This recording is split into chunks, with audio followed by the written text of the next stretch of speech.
we speak to a distinguished public health expert. She started off as a teacher, went back to university and graduated top of her class, and took on a career path that has seen her work become the reference point on how healthcare at community level is managed. Our guest is the former Chancellor of Moi University, Professor Miriam Were. Thank you very much, Mr. It's an extreme privilege and honor to host a true living legend. Welcome, Professor. Thank you very much. It's my honor that you came to talk with me. Thank you. Let's start off. Let's go back to your early life, your education in Kenya and in the United States. I grew up in Western Kenya. I was just outside Kakamega town in a place called Shinyalu, Lukala village. I grew up in a Christian village. In those days, Christians used to come together to form villages. And I grew up in a Christian village of the Friends Church. And I went to school. In those days, most of the schools were by religious groups because the colonial government didn't have schools in the villages. And I grew up in the 1940s, so the only schools there were the church schools. I went through that school until, the French schools, until I got to KAPE, Kenya African Preliminary Examination.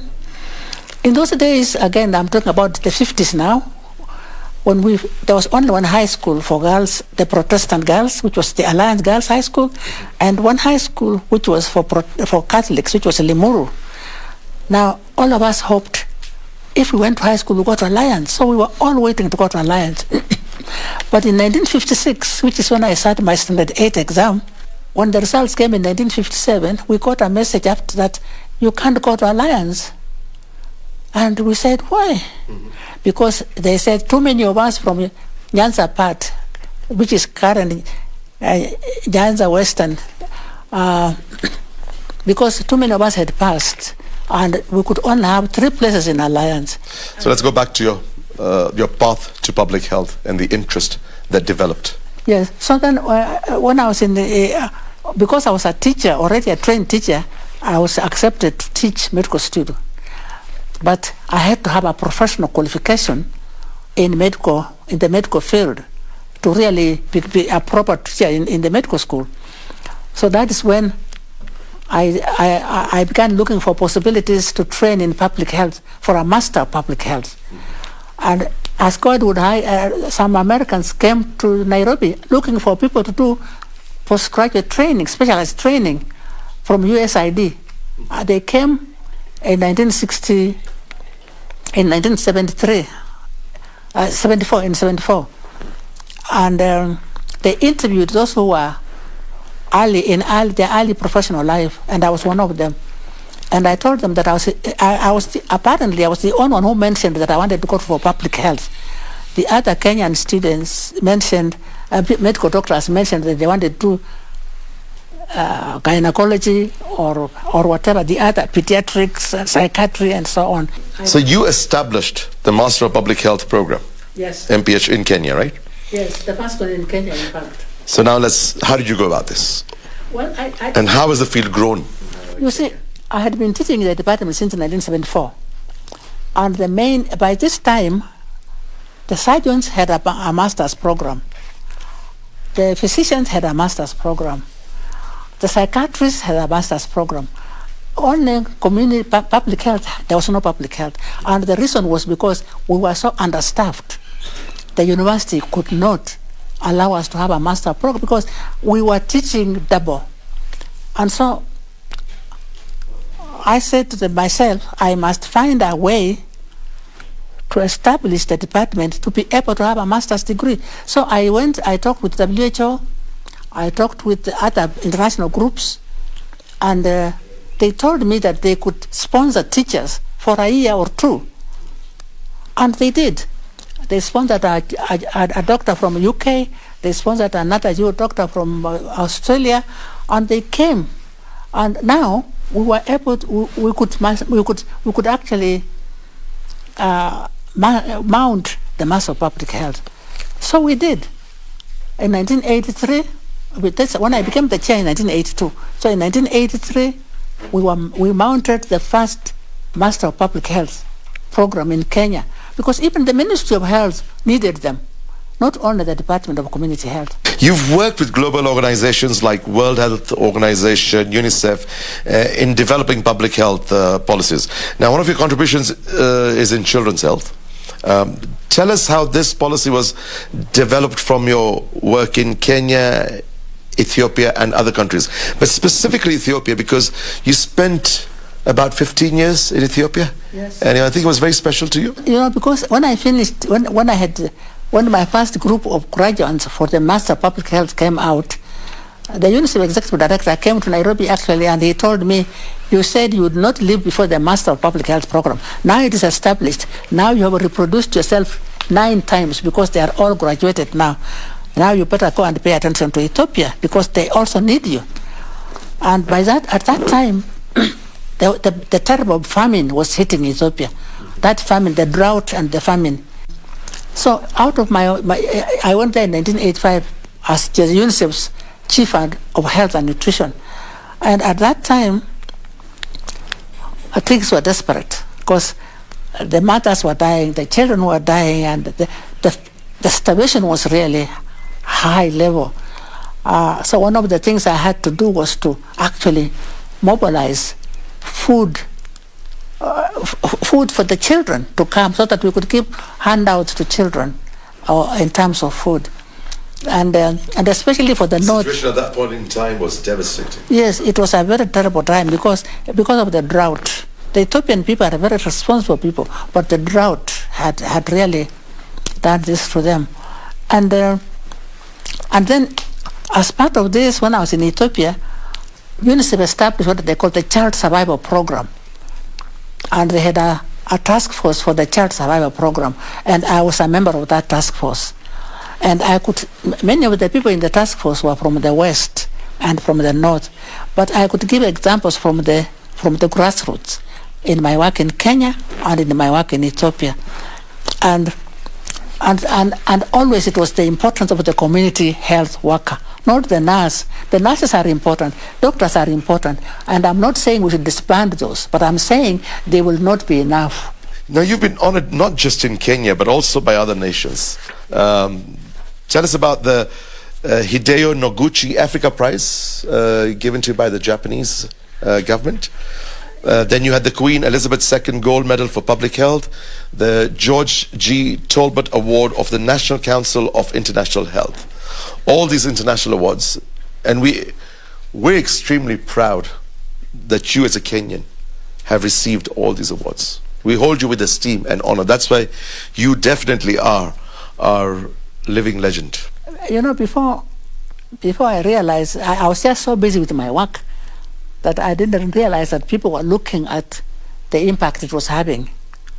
And the first big award we received was in 1978 during my first project on community health. And it was by UNICEF. It was UNICEF More Respect Award.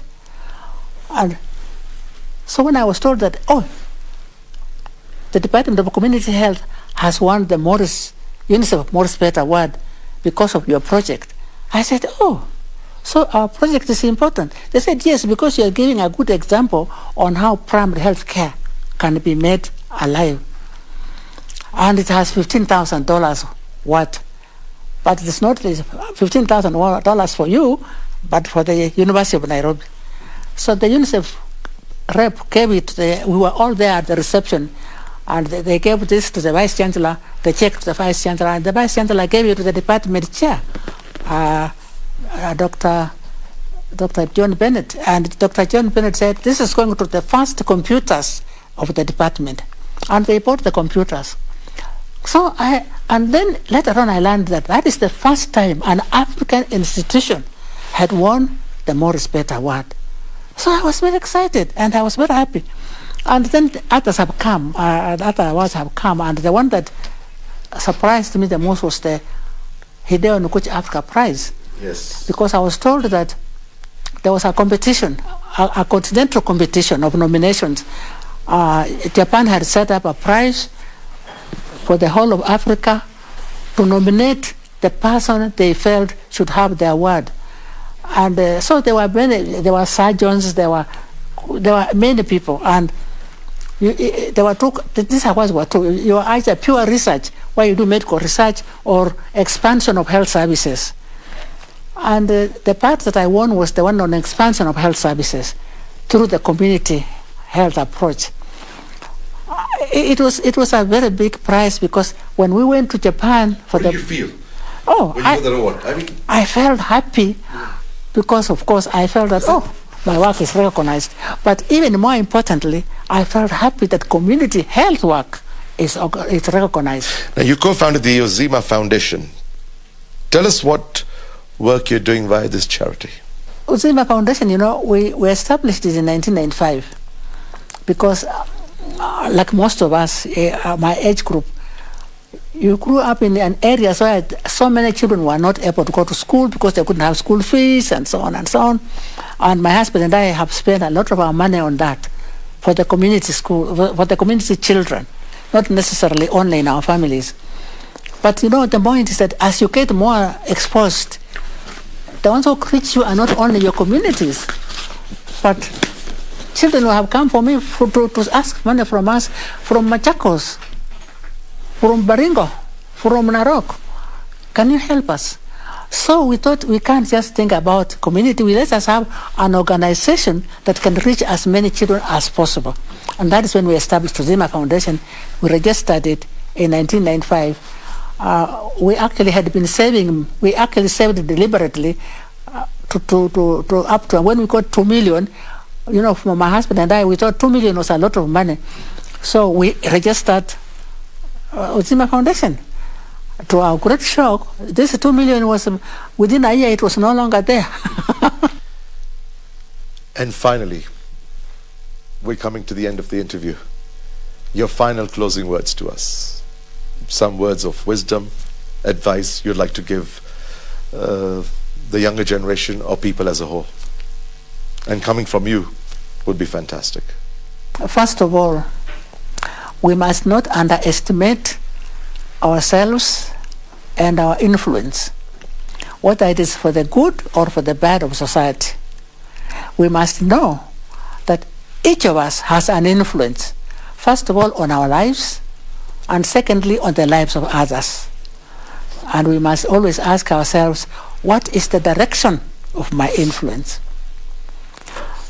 Secondly, for me personally, my faith in God has been very critical, because sometimes you come across issues that are very huge and you don't know how to go around them.